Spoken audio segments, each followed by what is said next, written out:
Thursday. It is in Pittsburgh.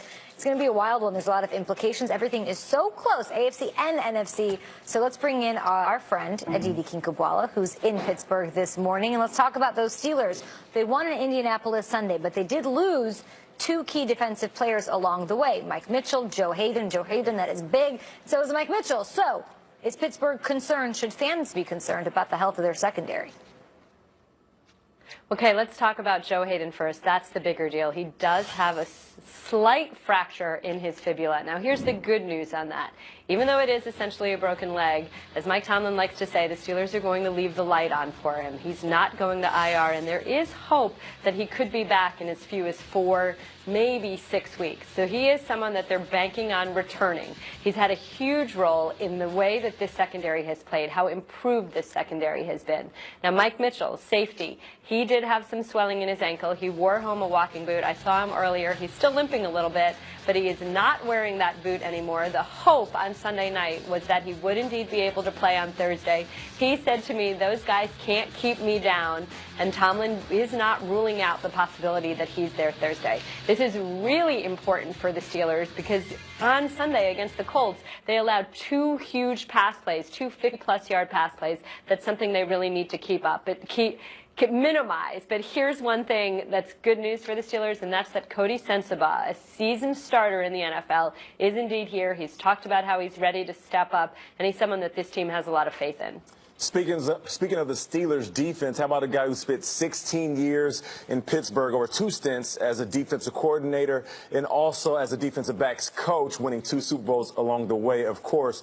Will Dick LeBeau's return to Steel City be emotional at all?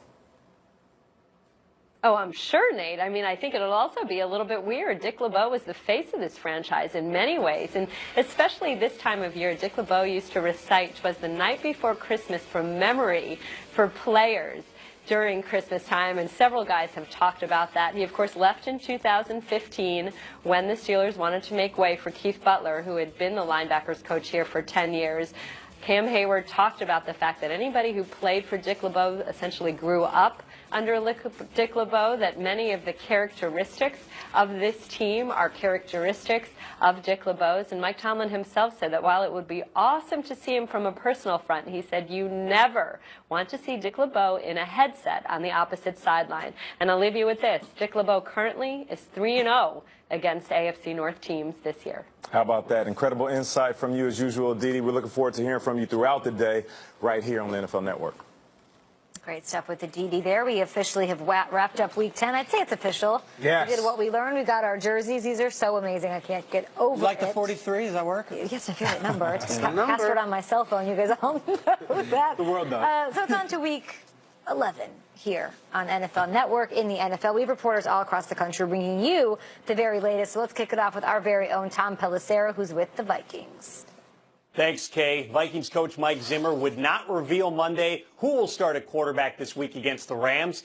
That leaves the door open for Teddy Bridgewater to replace Case Keenum, which might be exactly the uncertainty that Zimmer is trying to create. He has played it coy about his quarterback throughout this season. Zimmer said Keenum played great overall in Sunday's win against the Redskins, but also acknowledged Keenum's 2 turnovers were pretty bad. The two spoke Monday morning. Zimmer said he told Keenum to be understanding of the situation and know that sometimes throwing the football away is a good thing. Big picture for the Vikings. They have won 5 in a row, and Keenum has done his part playing the best football of his career. It's hard to imagine the Vikings would mess with what's working unless and until it's not, but this is a unique situation. Let's go to Kim Jones with the Giants. Well, Tom, amid rampant outside speculation about the future of Ben McAdoo, Giants ownership issued a statement Monday, clearing up that for now, and for the rest of the season it seems, McAdoo is the head coach. John Mara and Steve Tisch saying that the season has been particularly disappointing the past 2 weeks, that the results have been inexcusable and frustrating, but they will do what they have always done, and that is see how the season unfolds before making any decision. Significantly, they did say Ben McAdoo is our head coach and has our support. This is a Giants team that is 1-8, and it's not getting any easier. The Kansas City Chiefs come to town Sunday.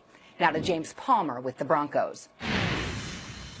Thanks, Kim. The Denver Broncos special teams associated with about 24 points that they gave the New England Patriots on Sunday night. Their punt returner, Isaiah McKenzie, who's muffed 5 punts this season. I would be shocked if he returned another punt for the Denver Broncos this season. Vance Joseph saying that they're trying to make almost too many corrections and find too many answers during the week, that maybe during Sunday they have to scale things back to play a cleaner brand of football. Offensively, they were pleased with Brock Osweiler, who will be the starter once again this week against the Cincinnati Bengals. First-round pick from a couple of years ago, Paxton Lynch, still recovering from that throwing shoulder injury, not healthy yet to compete for that starting job. Thanks, James, and everybody. Now, this past offseason, Patriots receivers Julian Edelman and Danny Amendola traveled down to Mexico City to promote the NFL, as well as Sunday's Week 11 Patriots-Raiders game at the famed Azteca Stadium. Now, their adventures, they're chronicled in a new colorful documentary from NFL Originals, and it's directed, guys,